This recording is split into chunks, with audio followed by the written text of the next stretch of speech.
The crystal chandeliers of the Westbrook Hotel ballroom sparkled almost as brightly as Victoria Patterson's diamonds as she held court among the city's legal elite. My husband, Michael, squeezed my hand as his ex-wife's perfectly pitched laugh carried across the room. "Did you see what Michael's new wife is wearing?" Victoria's stage whisper reached us clearly. "I suppose not everyone understands how to dress for these occasions." I smoothed down my navy blue dress. Simple, elegant, and yes, purchased from a department store sale. Michael started to turn, but I held him back. "Don't," I murmured. "Tonight's not the time." "Olivia, you shouldn't have to." "Trust me," I smiled, thinking of the documents waiting in my office. Some things are worth waiting for. Victoria sauntered over, champagne in hand. Her red designer gown probably cost more than most junior associates' monthly salaries. "Olivia, darling, I almost didn't recognize you without your usual attire." Her eyes swept dismissively over my dress. "Though I suppose not everyone can afford Valentino. Some of us have different priorities," I replied mildly, watching her perfectly plucked eyebrows rise. "Yes, well," she smirked. "I suppose when you're just a small business consultant, you have to make certain compromises." If she only knew that my small business consulting involved acquiring and restructuring multi-million-dollar companies, including, as of next week, Patterson Communications, the PR firm where she'd been ruling with her particular brand of elegant cruelty for 15 years. "How's work, Victoria?" I asked innocently. I heard there were some changes coming at Patterson Communications. A flicker of uncertainty crossed her face before her social mask slipped back into place. "Just rumors. You know how people love to gossip. We're stronger than ever." Lie. The firm was hemorrhaging clients, bleeding talent, and desperately seeking a buyer. A buyer they found in my investment company, hidden behind layers of corporate anonymity. Of course, I nodded. Though I did hear something about new ownership. Ridiculous. She waved her hand dismissively, but I caught the slight tremor in her fingers. I would know if anything was happening. I am the executive director after all. Speaking of directing, her friend Amanda joined us. Victoria just landed the Maxwell account. 7 figures. She gave me a pitying look. "But I'm sure your little consulting business is quaint." I thought about the Maxwell contract already being quietly transferred to their competitor under my guidance. Victoria would learn about that particular loss on Monday, along with her new employment status. "Congratulations," I said. "That must be quite a responsibility." "Some of us were born for success," Victoria preened. "It's just natural leadership. Not everyone can understand that level of business acumen." Michael, who'd been quietly seeking beside me, finally spoke. "Victoria, enough." "Oh, come now, Michael, I'm just trying to help." She patted my arm condescendingly. "There's this lovely consignment shop downtown. Perhaps Olivia could find something more appropriate for your next partner event." "I'll keep that in mind," I replied, checking my phone as a crucial email arrived. The final paperwork was ready. Perfect timing. "Do," she smiled sharply. "After all, you represent Michael now. It must be so challenging trying to fit into our world." Our world. If she only knew how many companies in her world I quietly controlled.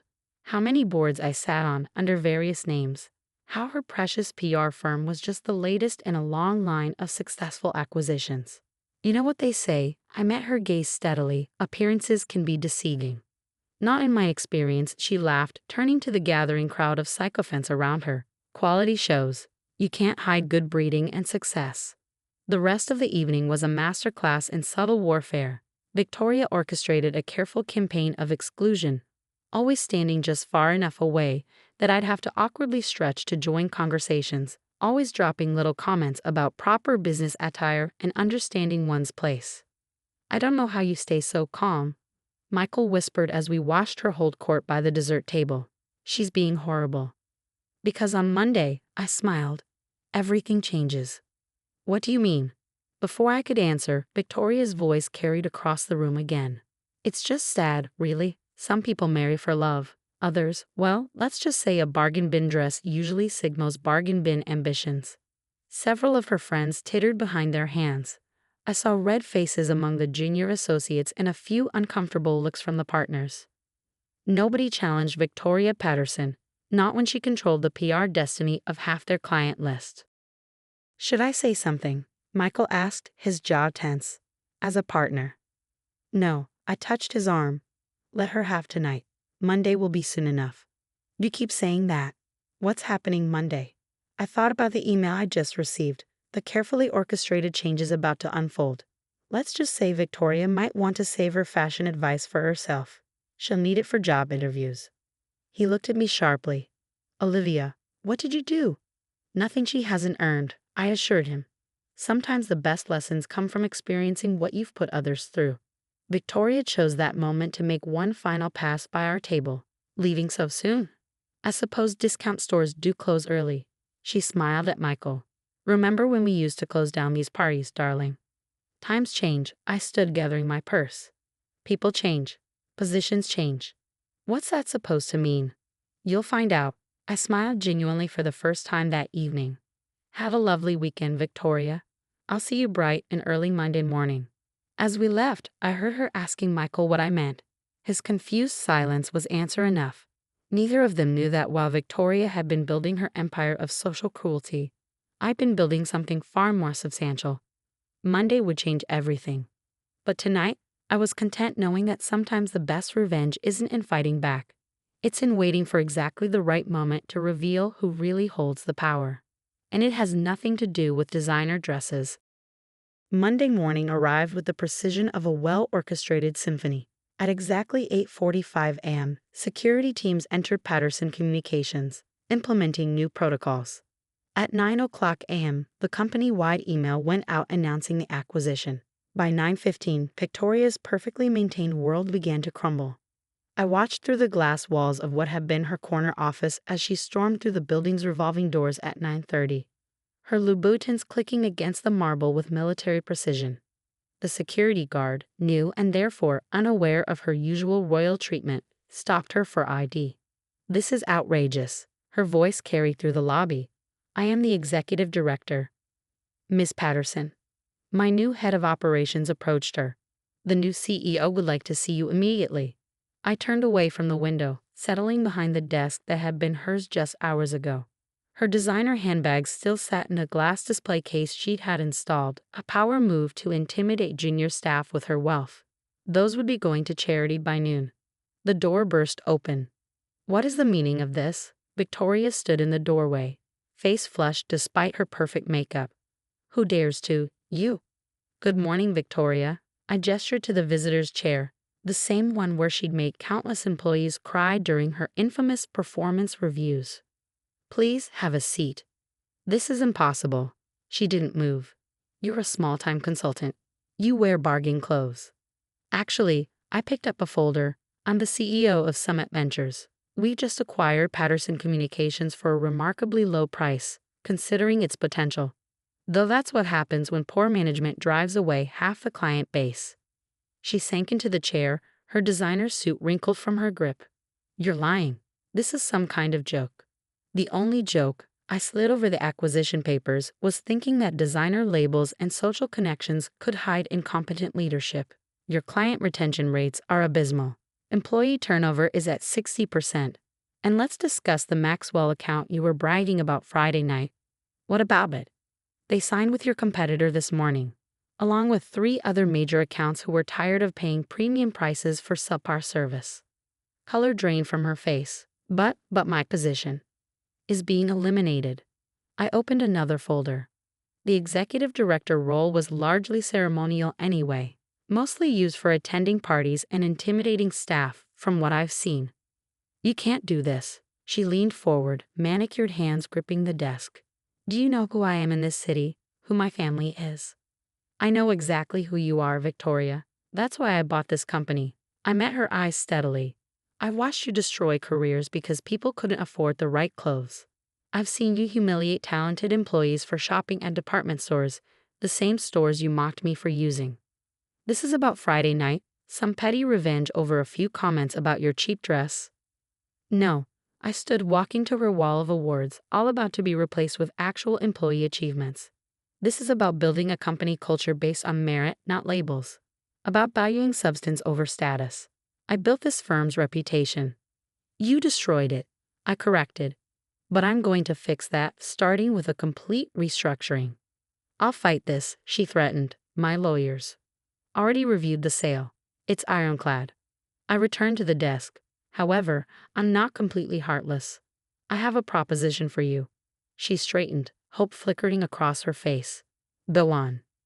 You can walk away now with 3 months severance, or I slid over another contract. You can stay on in a new role. What role? She asked suspiciously. Junior account coordinator. Entry level. You'll learn the business from the ground up properly this time.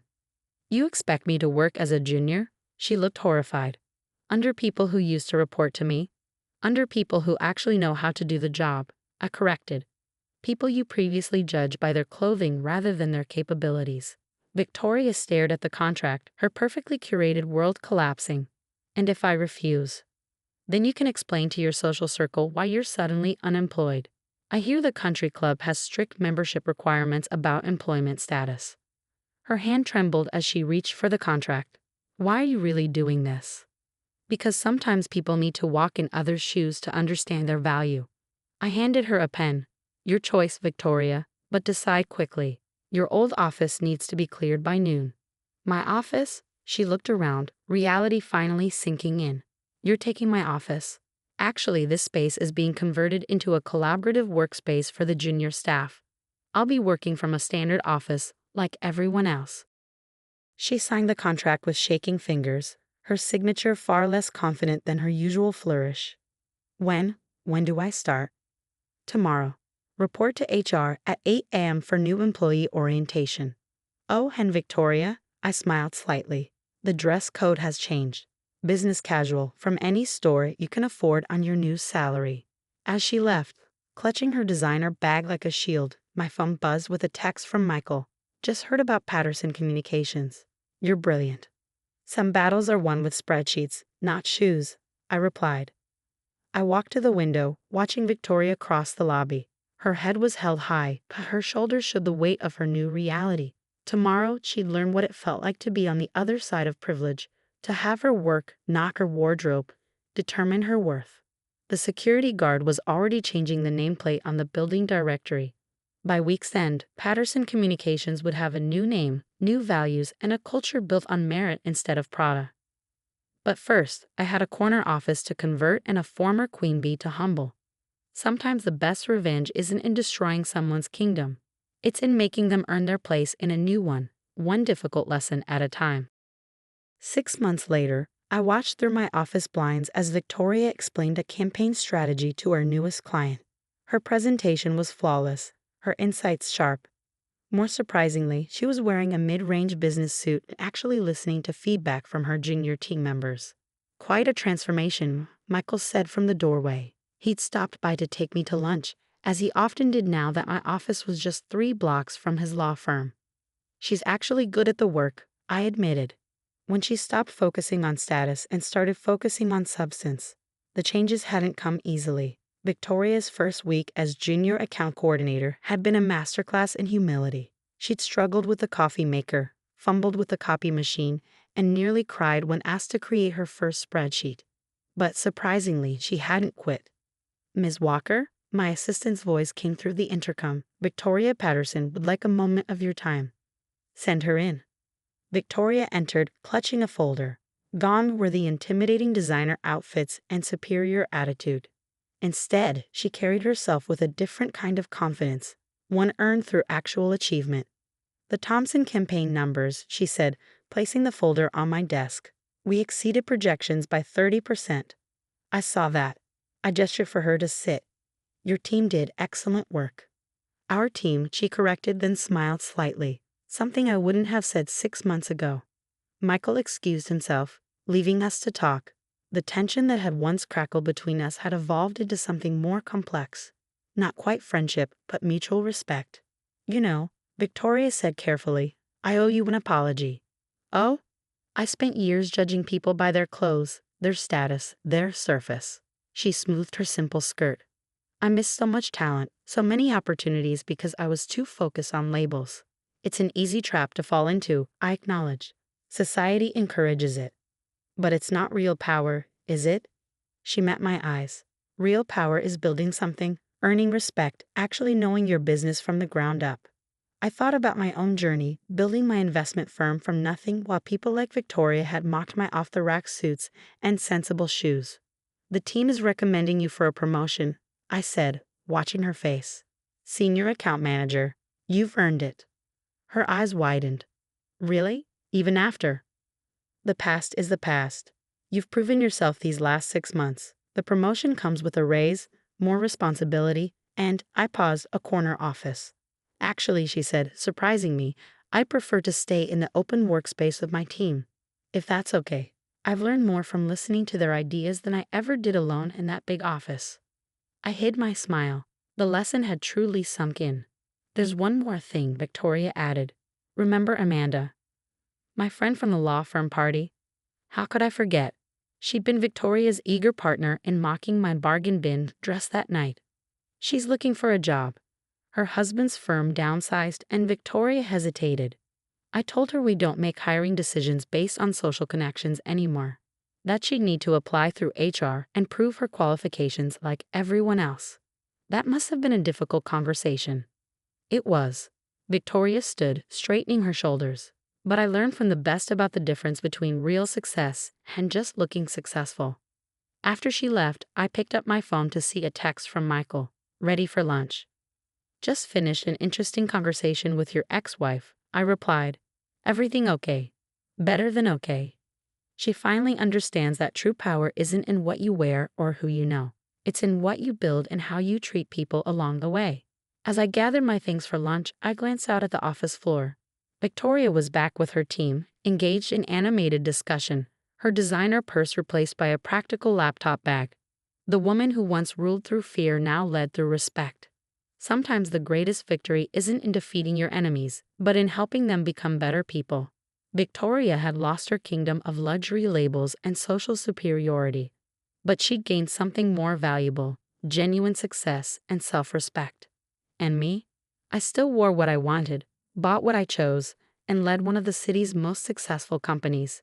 But now I had something extra, the satisfaction of knowing that sometimes the best revenge is simply showing someone a better way to live. As I left for lunch, I passed Victoria's desk and noticed a small frame she'd recently added. Inside was a quote, "Success isn't about what you wear, it's about what you build." I smiled. Lesson learned.